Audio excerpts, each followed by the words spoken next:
Hello.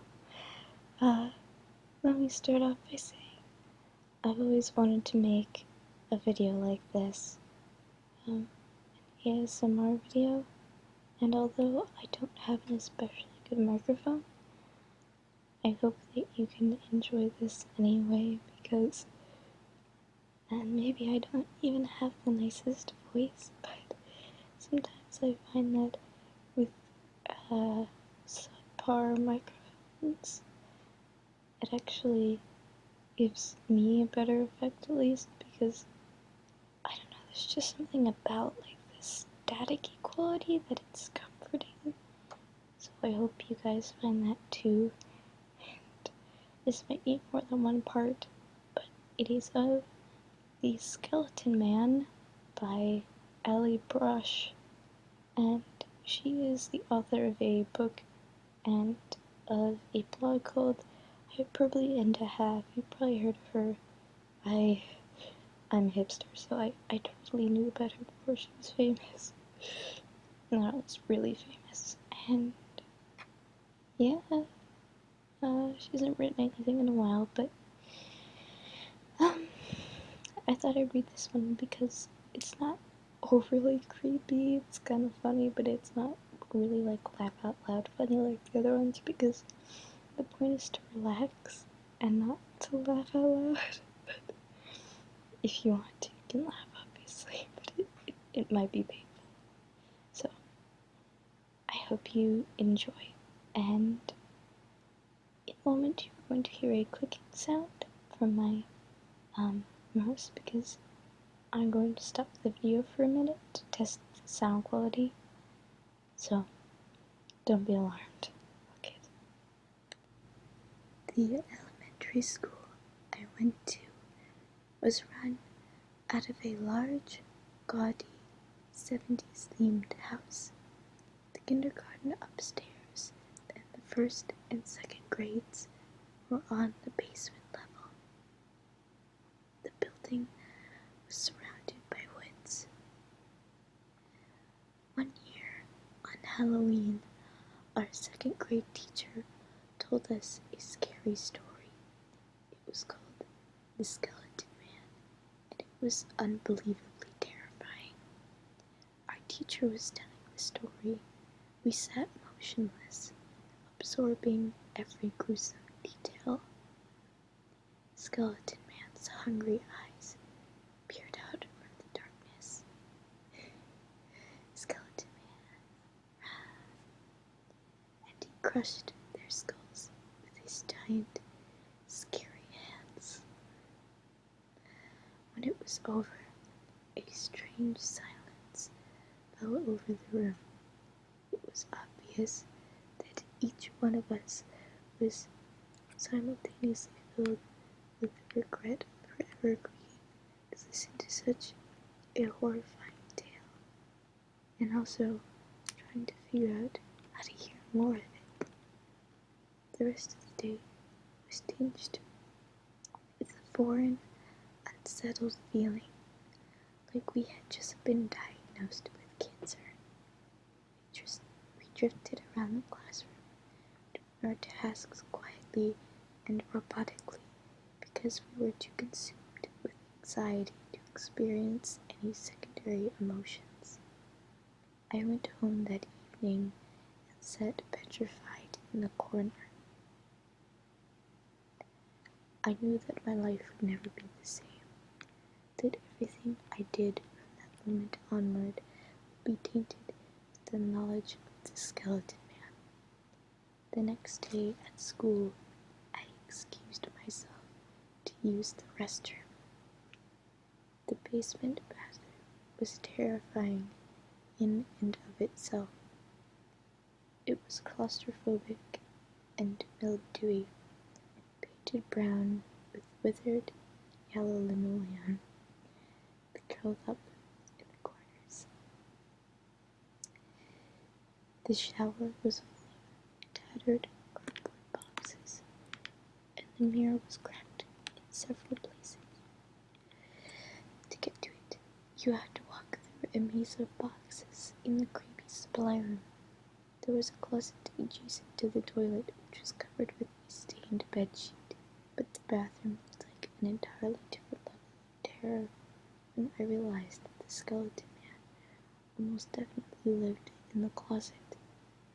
I couldn't believe that I'd never noticed before.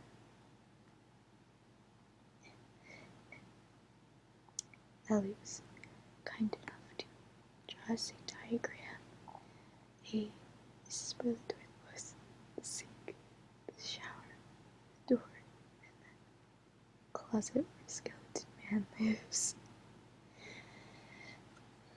I'm sure many of you can relate to this, though. Having some kind of a weird fear and then like a place where it kind of manifests like a turning point.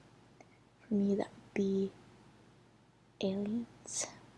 But it's funny because actually, as a little kid, even more so than now, I loved horror movies. And so things like that usually didn't bother me. I was really interested in the paranormal and the supernatural, and I still am, but more so then. And I was really into aliens and that classic sort of bug-like look. And I'd like to mention I'm afraid of bugs too, so maybe there's a connection there. I don't want to freak anyone. Also, I apologize again for interrupting, but I find that I have this compulsion to, for some reason, click my mouse a certain number of times, but I don't want to do that because it can be considered an irritating sound, especially because of the microphone quality, but I guess I'll do it briefly so that you can hear it. That's it. And if you noticed, I might tap my, because it's a laptop and the microphone is built in, I might tap the hinge to where the screen is attached to the rest of the computer, like this.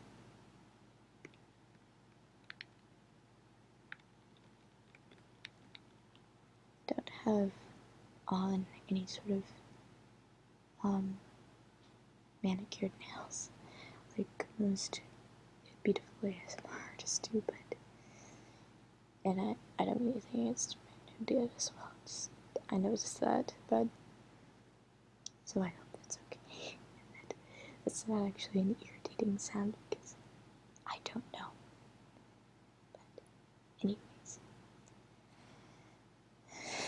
and I might pause for a minute because I find that it's nice to give your ears a rest and then keep going. So in between paragraphs, I'll pause. How many times I sat there on the toilet, blithely relieving myself, while the skeleton man watched me from 2 feet away. From then on, I refused to use the basement bathroom. At first, I tried thinking of excuses to go upstairs to the kindergarten so I could use their bathroom. I would suddenly spring up from my desk and say, I think I hear my sister calling me. Can I go check? Or, I just remembered that Miss Brunton said she wanted me to bring her this piece of paper. Or, I hope the kindergartners are okay. Maybe I should go and make sure.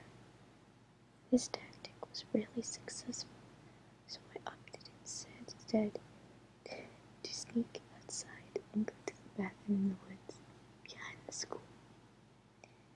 This is especially funny because it sounds like something I would have done. I always went to extreme lengths to get away from creepy places, especially bathrooms. And I hate loud sounds, especially in no.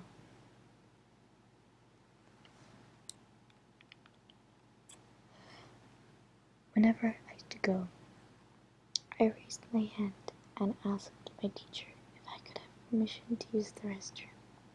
I clearly announced the word restroom in case anybody should doubt my actual intentions. Then I would stomp loudly down the hall through the supply room, stopping just short of the bathroom. I would then turn around, sneak quietly back the way I came, and slip out the door. Once I was outside, I would break into a sprint to avoid being spotted on my way to the woods. The process became even more complicated in the winter months because I couldn't just grab my shoes and coat on the way out the door to use the restroom. People would begin to suspect something. No, I had to be brave the snowy forest barefoot. It was worth it, though. I remember watching foolishly as my classmates left the room to use the bathroom and congratulating myself on being smart enough to avoid the life-threatening mistake they were making.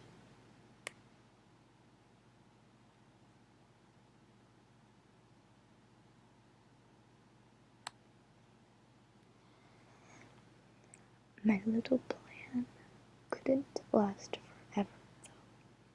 Sometime in the spring, I was caught peeking behind a tree by the first grade teacher, Miss Davison. There were several months' worth of toilet paper scattered around me, so it was clear that this was not a one-time event. I love how she words this. These are really funny, those. If you haven't checked out hyperbole, they have .blogspot.com, you definitely should. And she has a book too, which is half filled with new entries and half filled with old ones, but sometimes I come back just to read them. But since I've read all of them several times, there's no point anymore, so I'm making this video.